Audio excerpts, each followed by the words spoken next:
El objetivo con este video es ayudarlos a ustedes a terminar de comprender algunos conceptos que hemos notado que suelen traerles alguna dificultad.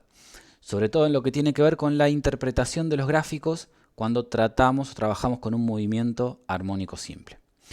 Para ello vamos a simular el problema número 32 con un programa y vamos a ver si logramos llegar entonces a esta expresión que obtuvimos en forma manual. Algunos datos que ustedes obtuvieron con respecto, por ejemplo, al valor de K, lo vamos a tener que utilizar para la confección de nuestra simulación. Por ello, vamos directamente hasta el programa. El programa que vamos a utilizar es este, se llama Working Model y nos permite hacer simulaciones mecánicas, de sistemas mecánicos. Podemos variar distintos parámetros, por ejemplo, podemos cambiar la gravedad, ¿sí? En este caso vamos a tomar una gravedad de 10 metros por segundo al cuadrado para que coincida con los resultados que tenemos en nuestro análisis hecho a mano. Así que, ¿qué es lo que podemos colocar? Bueno, nuestro resorte con su K de 25 Nm y su longitud de 15 centímetros. El resorte que sigue teniendo longitud 15 centímetros, pero la actual es de 17. ¿Por qué? Porque sabemos, por lo que nos dice el problema, que cuando le agregamos nuestra masa de 50 gramos, efectivamente el resorte es estirado hasta los 17 centímetros. Y lo que podemos ver, si dejamos fija la última parte del modelo, es que efectivamente esto no se mueve. ¿Qué me está diciendo eso? Bueno, que está en equilibrio el valor del peso con la fuerza del resorte hacia arriba. Por lo tanto, vemos que estamos obteniendo los mismos resultados que ya habíamos planteado en la hoja y el papel. Luego, ¿qué hacemos? Bueno, luego nos dice el problema que se estira 5 centímetros el sistema. Es decir, la masa está en menos 22 centímetros. Lo que vamos a hacer ahora es dejarlo correr. Podemos verificar que el resorte tiene un K de 25 y una longitud natural, ¿sí? Una longitud natural de 15 centímetros. Lo dejamos correr un poco. Y vamos a modificar un poco la presentación del gráfico. En este caso, vamos a dejarlo en 3 segundos. El valor máximo de lectura del eje X para que sea más simple leer justamente nuestros gráficos y compararlos. Lo que podemos ver, este vector rojo, en este caso es el valor de la fuerza total. Que como sabemos, al estar en un extremo, tiene que ser máxima. Así que veamos si eso ocurre. Bueno, podemos ver en el gráfico de aceleración, ¿sí? Que nos ayude a obtener la resultante. Multiplicándola por la masa obtendríamos la resultante. Vemos que justamente la aceleración va bajando, ¿sí? Se va acercando al 0. Así que podemos ver que en módulo el valor de la aceleración está bajando. En el caso de la velocidad vemos que partimos de 0, que es lógico porque nos encontramos en un extremo, y de a poco empieza a subir hasta un valor máximo. Bueno, busquemos en dónde está ese valor máximo. Fíjense que la fuerza se va achicando y el valor máximo claramente está en el 0 inicial. Me refiero con 0 inicial a la posición de 17 centímetros, que es la que llamamos posición de equilibrio nueva, ¿no? O posición de equilibrio una vez que ya tuvo este desplazamiento estático. Recordamos que la posición de equilibrio no son los 15 centímetros de la longitud natural cuando nosotros le añadimos una masa a este sistema que luego queda estirado. En una posición horizontal, como el peso no está jugando ningún papel importante, en ese caso sí podemos colocar el 0 de oscilaciones en la longitud natural del resorte. En este caso eso no sería correcto. Muy bien, como dijimos, pasamos entonces por el centro de oscilaciones y sabemos que inmediatamente cambia el sentido de la fuerza total. Pasa por el 0, como podemos ver acá, la aceleración, y de a poco vemos cómo va incrementándose su valor en módulo hasta llegar por debajo de los 20 metros sobre segundos al cuadrado. Podemos ver entonces que esto va a subir, ¿sí? Fíjense hasta dónde llega. Justo hasta los 12 centímetros o menos 12 centímetros para nuestro sistema de referencias. ¿Qué ocurre en ese caso? Estamos en la amplitud y acá vemos cómo la velocidad justamente vale 0. Y en la amplitud, ¿qué tiene que pasar con la fuerza? Tiene que ser máxima. Notamos claramente que la flecha es la más larga y se condice con lo que podemos ver en el gráfico de aceleración. Por lo que vemos nuevamente, al pasar nuevamente por el centro, notamos cómo la velocidad vuelve a hacerse máxima, esta vez con el sentido contrario. La aceleración pasa por 0 y cambia nuevamente el sentido de la fuerza. ¿En qué momento? Bueno, justamente cuando pasamos por nuestro centro de oscilaciones. Si seguimos analizando qué es lo que ocurre, vemos cómo la fuerza nuevamente vuelve a ser la máxima y la velocidad vuelve a ser 0 al completarse entonces todo un periodo del movimiento.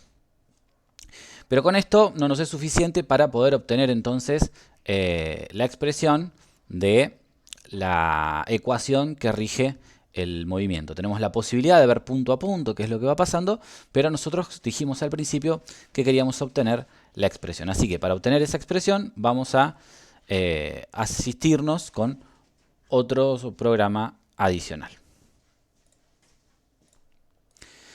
Bien, lo que hemos hecho es utilizar una función que tiene el programa de exportar los datos de los tres gráficos que teníamos ahí. Como se fijan acá, pueden tener t en función de i, t y la velocidad en i, t y la aceleración en i. Bien, vemos que el valor inicial es de menos 22 centímetros y pasamos por el valor de 17, en este caso, que es donde se encuentra nuestro 0, y vemos justamente el cambio en el signo de la aceleración.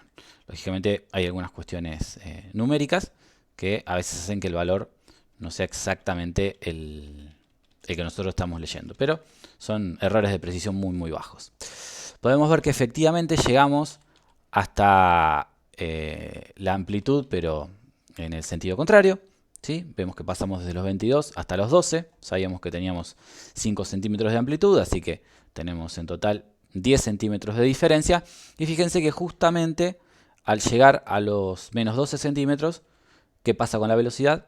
Se hace 0 y cambia de sentido. Ahora es hacia abajo el sentido de la velocidad. Así que coincide con todo lo que nosotros esperaríamos. El programa Excel, al menos la versión que yo tengo, no permite en este caso realizar un gráfico de tendencia del estilo, o pedir una regresión del estilo senoidal. Para los que no sepan lo que es una regresión, en definitiva lo que estamos tratando de hacer es, a partir de una secuencia de puntos, obtener cuál es la ecuación matemática que responde a esos puntos. Es decir, obtener la función a partir de los puntos. ¿Con qué lo hemos hecho? Por ejemplo, con funciones lineales. Lo estamos haciendo bastante en todo lo que trabajamos en la materia. Como tenemos en este caso una regresión senoidal, hacerlo a mano resultaría bastante complejo. Por lo que vamos a requerir la asistencia de otro programa adicional. En este caso entonces nos venimos al programa GeoGebra, un graficador que quizás ustedes conozcan, que si bien tiene su capacidad de cálculo ligeramente limitada, nos da esta opción de obtener entonces la regresión senoidal. Lo que vamos a hacer entonces es realizar el análisis para dos variables, en donde estamos tomando nuestra sucesión de puntos, nuestra sucesión de datos, la hemos obtenido del programa Excel, por el cual tuvimos que pasar como intermedio para poder realizar la importación de datos del programa Working Model. Como podemos ver entonces, tenemos nuestro gráfico de posición conformado, ¿sí? Vemos claramente que los puntos se encuentran más juntos en los extremos, lo cual quiere decir que la variación de la posición es cada vez menor, y estos que se encuentran más alejados quiere decir que la posición va variando en forma más veloz, lo cual en definitiva para nosotros quiere decir que la velocidad es más alta. Así que estamos obteniendo algo que tiene sentido si lo comparamos con lo que hemos calculado. Si le pedimos entonces, por ejemplo, podemos pedir una regresión lineal, que no nos diría absolutamente nada, sabemos que no es lineal, una logarítmica, que no tiene absolutamente nada, una polinómica, ¿sí?, de grado 2, de grado 7 si quisiéramos, que ya podríamos decir que se empieza a parecer un poco más, pero claramente esto corresponde a un modelo senoidal. Vemos como la curva calza perfecto sobre lo que tenemos en nuestro caso. Y notemos o analicemos qué es lo que pasa con la expresión, ¿sí? Menos 0,17. Esto está en metros, ¿sí? Son los 17 centímetros hacia abajo, midiendo la posición con respecto a un sistema que se encuentra, podríamos decir, en el techo. Y habíamos dicho que estos 17 centímetros son justamente el centro de oscilaciones nuevo. El 0,0503 es el valor de la amplitud, o sea que estamos en 5 centímetros más o menos un poquito, pero bueno, son detalles lógicamente de cálculo, pero está cumpliendo. 1,46 es el valor que obtendríamos de lo que es pi sobre 2, como está en la guía. Y el 22,4, si miramos entonces lo que obtenemos en la guía, 10 raíz de 5 es exactamente, ese valor es un valor muy, muy aproximado. Así que vemos que efectivamente pudimos, a partir de nuestro sistema, de modelar nuestro sistema, obtener la ecuación de posición para el movimiento del sistema.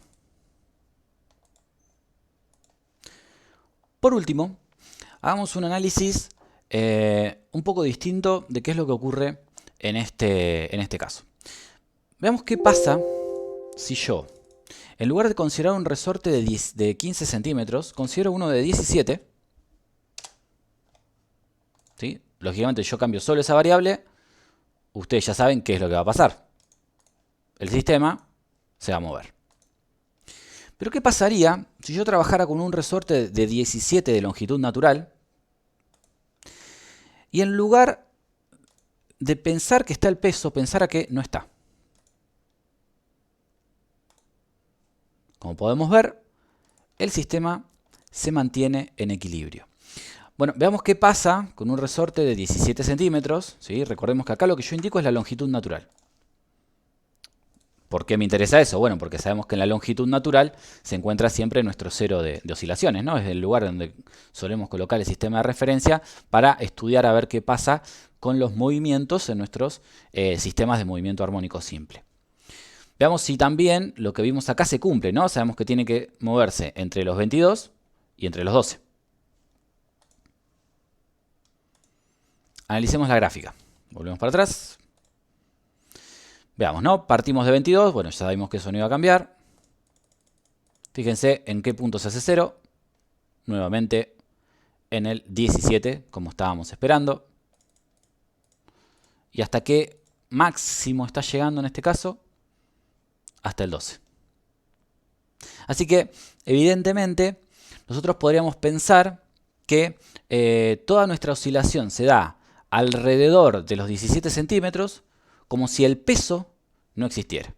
No vamos a entrar en demasiado detalle de por qué es que esto ocurre así, pero es algo que podemos tener en cuenta a la hora, por ejemplo, de resolver o plantear un problema utilizando los conceptos de trabajo y energía. Podríamos trabajar solo con la energía potencial elástica y la correspondiente energía cinética que pueda tener, olvidándonos de la energía potencial gravitatoria, siempre y cuando analizáramos lo que ocurre considerando longitud natural 17 centímetros, no tomando el 15. Bueno, esperamos que esto les sirva, los ayude a comprender un poco más las ideas de lo que está ocurriendo a nivel gráfico y que sean capaces de identificar entonces para qué valores ustedes tienen que tener la aceleración máxima, estar en la amplitud, la velocidad ser 0, la velocidad ser máxima, estar en el centro de oscilaciones, la aceleración ser 0. Y algo muy importante, siempre recuerden, seguramente ya lo tengan muy presente, pero siempre recuerden que las fuerzas centrales, como en este caso es la del resorte o la de los movimientos armónicos simples que venimos planteando, siempre son hacia el centro, ¿sí? Las fuerzas de los resortes siempre apuntan hacia el centro.